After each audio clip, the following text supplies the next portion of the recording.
بہت دفعہ اس حقیقت کو میں نے بیان کرنے کی کوشش کی ہے کہ مختلف گناہوں کے مختلف نقصانات ہوتے ہیں، مختلف گناہوں کی مختلف سزائیں دنیا میں مرتے وقت جان کنی کے موقع پر، قبر میں،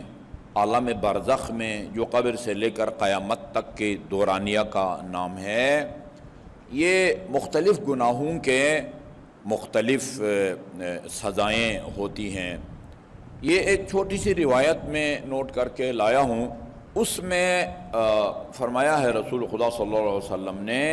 3 چیزیں عذاب قبر کا باعث بنتی ہیں۔ عذاب قبر، جب انسان کو قبر میں سپرد خاک کے ارد آتے ہیں، صرف یہی نہیں ہے، اور بھی ہیں۔ غالباً میں نے کل کی رات کی مجلس میں کہا تھا، جو خمسہ کی پہلی مجلس ہے، بد اخلاقی کے نتیجے میں انسان فشار قبر میں مبتلا ہو جاتا ہے، عذاب قبر میں مبتلا ہو جاتا ہے۔ بد اخلاقی، ہمسر کے ساتھ، بیوی کا شوہر سے بد اخلاقی، شوہر کی بیوی سے بد اخلاقی، والدین کا اولاد سے، اولاد کا والدین سے، بہن بہن، بھائی بھائی، بہن بھائی وغیرہ جو افراد خانہ ہیں جن سے اکثر انسان کا واسطہ پڑتا رہتا ہے، ان کے ساتھ بد اخلاقی کے نتیجے میں انسان عذاب قبر میں مبتلا ہوتا ہے۔ جس کو آن حضرت نے اپنے ہاتھ سے دفن کیا تھا، سپرد خاک کیا تھا، اور اس کے جنازے میں شرکت بھی کی تھی، اس کی تدفین کے بعد اس کی والدہ کے پاس جاتے ہیں افسوس کے لیے، تعزیت کے لیے، تو وہ بے ساختہ اس کی ماں کہتی ہے، ابشر یا سعد بالجنہ، بیٹے کا نام سعد تھا، سعد بیٹے تجھے جنت کی بشارت ہو، تجھے جنت مبارک ہو۔ آپ نے فرمایا، تمہیں کیسا پتہ چلا کہ تمہارا بیٹا جنت چلا گیا ہے؟ فرمایا، یا رسول اللہ، جس کی جنازہ میں رسول خدا نے شرکت کی ہے، اپنے دست مبارک سے قبر میں اتارا ہے، وہ جنت ہی جائے گا، لازمی طور پر جنت میں جائے گا۔ فرمایا وہ انجام کے طور پر جنت میں جائے گا۔ بہت سارے لوگ ہیں جو آخر کار جنت میں جائیں گے، لیکن وہ بہت سارے کٹھن مراحل سے گزرنے کے بعد، کفارہ ادا کرنے کے بعد، یا بہت سارے گناہوں کی سزا بھگتنے کے بعد، کچھ گناہوں کی سزا انسان دنیا میں بھگتتا ہے، کچھ کی قبر میں، کچھ کی برزخ میں، کچھ میں روز قیامت، حتیٰ بعض ایسے بھی ہیں کہ جن کو جہنم کی ہوا بھی جو ہے نا وہ کھلائی جائے گی، اور پھر وہ جنت میں جائیں گے۔ انجام کے طور پر ضرور جنت میں جائے گا، مگر ابھی اور اسی وقت وہ عذاب قبر میں مبتلا ہے، چونکہ افراد خانہ کے ساتھ، اہل خانہ کے ساتھ اس کا سلوک، برتاؤ، اخلاق اچھا نہیں تھا۔ اچھا جی، یہ جو 3 چیزیں نوٹ کر کے لایا ہوں، یہ بھی معاشرہ کی عام بیماریاں ہیں۔ ایسی بیماریاں ہیں کہ بندہ اس کا مرتکب ہوتا ہے اور پتہ بھی نہیں چلتا کہ میں اس خطرناک بیماری کا وہ مرتکب ہوا ہوں۔ تو بندہ کو پتہ ہونا چاہیے کہ یہ جو کام کر رہا ہوں یہ فلان گناہ کے زمرے میں آتا ہے۔ یعنی انسان کو پتہ ہے کہ سود خوری حرام ہے، اس کو پتہ ہے، انسان کو اتنا پتہ ہے۔ حل اللہ البیع وحرم الربا، قرآن میں لکھا ہوا اللہ تعالیٰ نے خرید و فروخت کو جائز قرار دیا ہے، حلال قرار دیا ہے، وحرم الربا، مگر سود خوری کو وہ حرام قرار دیا ہے۔ اسی طرح رشوت کے بارے میں ہم سب نے وہ حدیث سنی ہوئی ہے، زبانی یاد بھی ہے، کم از کم ترجمہ کی حد تک، الراشی والمرتشی کلاہما فی النار، رشوت دینے والا بھی جہنم میں جائے گا اور لینے والا بھی جہنم میں جائے گا۔ لیکن مصادیق میں کہ یہ سود خوری ہے یا نہیں ہے، یہ رشوت خوری کے زمرے میں آتا ہے یا نہیں آتا، یہاں انسان غلطی کا شکار ہو جاتا ہے، خوش فہمی کا شکار ہو جاتا ہے۔ وہ ہوتا گناہ ہے، لیکن بندہ وہ اس کو گناہ نہیں سمجھتا، شاید وہ اس زمرے میں کیٹیگری میں نہ آئے۔ 3 جو ہے گناہوں کا فرمایا کہ انسان کو ان 3 گناہوں کی وجہ سے عذاب قبر میں مبتلا کیا جاتا ہے۔ لا يعذب احد فی قبرہ الا باحدى ثلاث، بندے کو ان 3 گناہوں کی وجہ سے قبر میں سزا دی جاتی ہے، 3 گناہوں کی وجہ سے۔ نمبر 1، یہ جو گناہوں کو یعنی ایک ترتیب سے جب معصوم بیان کرتے ہیں نا، تو وہ بھی ان میں ان کی سنگینی کے پیش نظر ان کا نمبر شمار لگتا ہے۔ امام جعفر صادق علیہ السلام نے جب گناہان صغیرہ کو بیان کیا ہے، وہ جب اس نے مفضل بن عمر نے آیہ کریمہ کی تلاوت کی، الذین ان تجتنبوا کبائر ما تنہون عنہ، یہ اتنی آیت پڑھی اور خاموش ہو گیا۔ اگر تم ان گناہان کبیرہ سے بچو کہ جس سے تمہیں منع کیا جاتا ہے، اور خاموش ہو گیا، کیا ہوگا پھر، اس کا کیا اجر ملے گا، کیا ثواب ملے گا، وہ خاموش ہو گیا۔ امام نے فرمایا ما اسکتکا، بھئی باقی آیت بھی پڑھو، کیوں خاموش ہو گئے ہو، کس چیز نے تجھے خاموش کر دیا ہے؟ اس نے عرض کیا مولا میں اس وقت تک آیہ کریمہ کا باقی حصہ نہیں پڑھوں گا جب تک آپ قرآن کی روشنی میں مجھے آپ یہ نہیں بتائیں گے کہ گناہان کبیرہ کون کون سے ہیں۔ قرآن کی روشنی میں آپ نے بیان کیے ہیں۔ اس روایت میں 17 گناہوں کو بیان کیا۔ سب سے پہلے الشرک باللہ، کسی کو خدا کا شریک ٹھہرانا، اللہ کی رحمت سے مایوس ہونا، اللہ کے عذاب سے اپنے آپ کو 100% محفوظ تصور کرنا، شدت کے لحاظ سے سنگینی کی مناسبت سے آپ نے نمبر شمار لگایا، نمبر 1، نمبر 2، نمبر 3، نمبر 17 گناہوں کو آپ نے بیان کیا ہے۔ اور میں سمجھتا ہوں وقتاً فوقتاً ان کو دہرایا جانا چاہیے۔ بہار الانوار کی جلد نمبر 5 میں ہے کہ امام زین العابدین علیہ السلام، اللہم صلی اللہ علیہ محمد وعلی محمد، مسجد النبی میں ایک خطبہ دیتے تھے،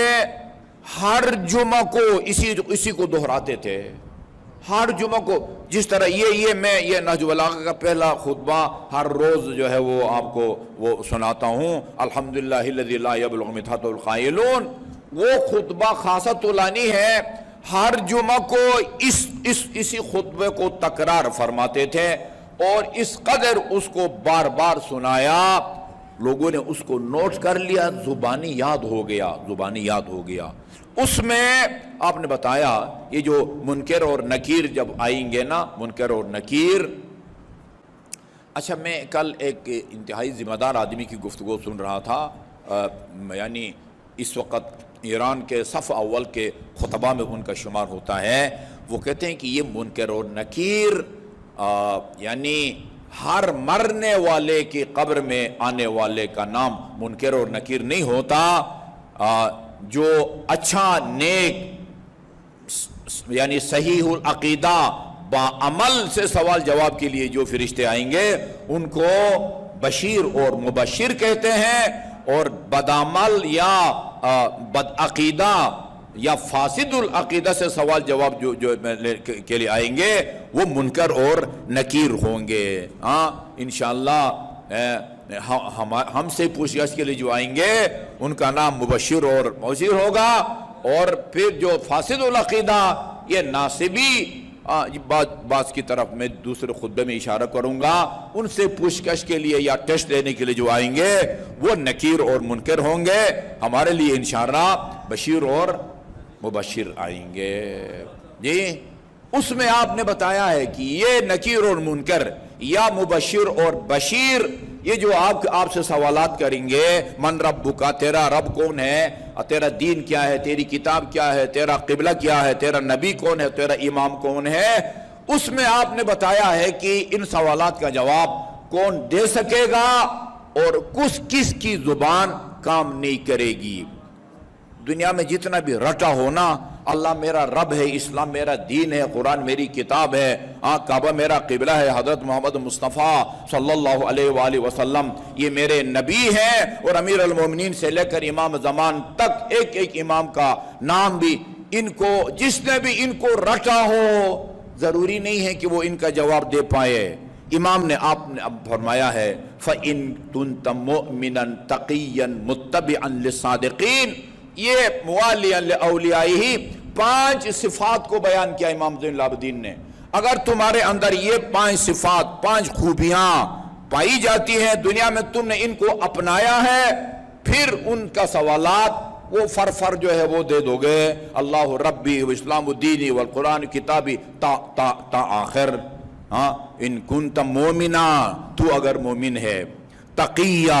تقی سے مراد یہ نہیں کہ تمہارا نام محمد تقی ہوگا، نہیں، تم متقی ہو، متبعا للصادقین، صادقین سے مراد ائمہ معصومین علیہم السلام ہے۔ تو نے اگر زندگی میں ائمہ اہل بیت کی ان کی وہ کی ہے، اتباع کی ہے، پیروی کی ہے، ان کے نقش قدم پر چلا ہے تو جوابات دے پائے گا، فرشتے تیرے استقبال کے لیے آئیں گے، ورنہ پھر آگے طولانی روایت ہے۔ بعض ایصال ثواب کی مجلسوں میں کتاب لے کے وہ میں پوری روایت خطبہ وہ سناتا رہتا ہوں۔ تو وہاں قبر میں جس چیز کے پوچھا جائے گا، لا يعذب احد فی قبرہ الا باحدى ثلاث، 3 گناہ ہے جن کی وجہ سے انسان عذاب قبر میں مبتلا ہوتا ہے۔ نمبر 1 الغیبہ، غیبت کی وجہ سے انسان عذاب قبر میں مبتلا ہوتا ہے۔ اگر مرنے سے پہلے جس کی غیبت کی گئی ہو اس سے معافی مانگ کے اس کو راضی نہ کیا ہو، چونکہ اس کا واحد کفارہ یہی ہے کہ بھئی آپ کی شان میں نے گستاخی کی ہے فلان محفل میں، آپ کی عدم موجودگی میں، آپ مجھے معاف کر دیں۔ اگر آپ کو خطرہ ہے کہ نہیں بھئی یہ تو الٹا لینے کے دینے پڑ جائیں گے، وہ الٹا گلے پڑ جائے گا، اچھا تم نے یہ کہا تھا، اگر خطرہ ہے پھر کیا ہے؟ پھر اس کا حل یہ ہے کہ اس کے لیے جس کی غیبت کی ہے نا، اس کے لیے خدا سے طلب مغفرت کرو، یہ اس کا کفارہ ہے۔ آیت اللہ محسنی رحمت اللہ علیہ فرماتے تھے، میں اکثر اوقات یہ دعا کرتا ہوں، اللہم اغفر من ظلمناہ، خدایا ہر اس شخص کو معاف کر دے جس پر ہم نے ظلم کیا ہے، جس سے ہم نے کوئی زیادتی کی ہے۔ کسی کی غیبت کرنا یہ اس کے ساتھ زیادتی ہے، ظلم ہے۔ ہاں، خدایا ہر اس شخص کو بخش دے کہ جس کی زندگی میں ہم نے اس کے ساتھ زیادتی کی ہے، وہ زندہ ہو اور آپ کے علم میں ہے، جانتے ہیں، تو اس کو راضی کریں، اس کو راضی کریں۔ اور اگر لاپتہ ہے، آپ کے کلاس فیلو تھے، ابھی نہیں پتا کہاں ہے، عطا پتہ نہیں ہے زندہ بھی ہے یا مر گیا ہے، آپ اس کے لیے طلب مغفرت کریں۔ غیبت کر کے اگر اس کو راضی نہیں کیا، اس کی سزا یہ ہے کہ انسان پہلے مرحلے میں عذاب قبر میں مبتلا ہوتا ہے۔ غیبت کئی دفعہ مفصل اس موضوع پر بول چکا ہوں، آج صرف رسول اسلام کی زبان مبارک سے غیبت کا مطلب آپ کے سامنے دہراؤں گا۔ ہاں، دوسری دفعہ، تیسری دفعہ، شاید 10ویں مرتبہ ہو۔ غیبت کا مطلب یہ ہے ذکرک اخاک بما اذا سمعہ استکرہہ، اپنے برادر مومن کے بارے میں وہ بات کرو اگر وہ اس کو سن لیتا، وہ اس کو ناگوار گزرتی ہے بات،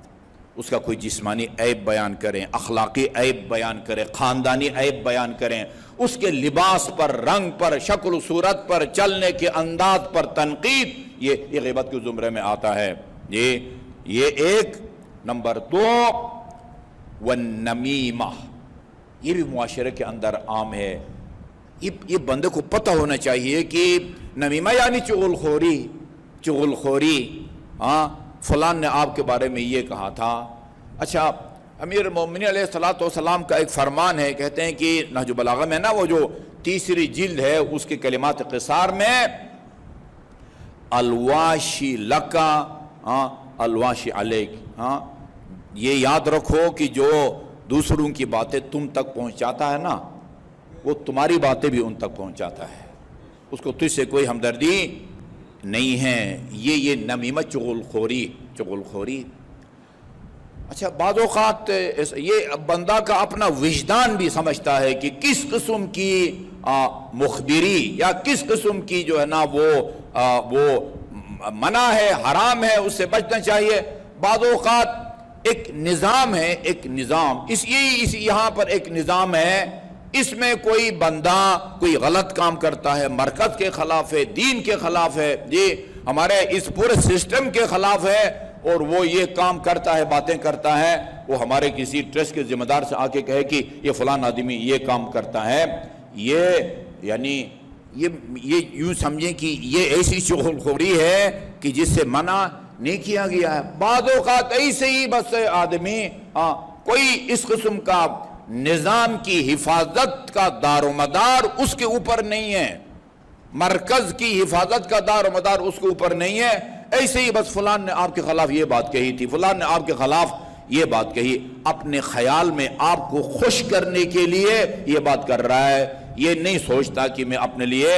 عذاب قبر جو ہے نا وہ تیار کر رہا ہوں۔ اور آخری چیز والبول، بول پیشاب کو کہتے ہیں، یعنی جو دنیا میں پیشاب کرتا ہے وہ عذاب قبر میں مبتلا ہوگا، یہ تو انسان کا لازمہ ہے۔ یہ ہماری روایات میں ہے کہ یعنی رفع حاجت کے بعد طہارت نہ کرنا، رفع حاجت کے بعد وہ جیسے باہر کی دنیا میں ہے، پتھر استعمال کیا، ٹیشو پیپر، واش روموں کے اندر بھی سسٹم نہیں ہے، واش روموں کے اندر بھی پانی کے ذریعے طہارت کا کوئی سسٹم نہیں ہے، ٹیشو پیپر یہ طہارت نہیں ہے، یعنی رفع حاجت کے بعد طہارت نہ کرنا یہ بھی من جملہ ان گناہوں میں سے ہے کہ جس کی وجہ سے انسان عذاب قبر میں مبتلا ہو جاتا ہے۔ اللہ تعالیٰ ہمیں جانکنی سے لے کر قیامت تک کے جو مراحل ہیں، ہر مرحلے کے عذاب سے بچنے اور اس کے بچنے کے جو طریقے ہیں ان کو اپنانے کی توفیق عطا فرمائے۔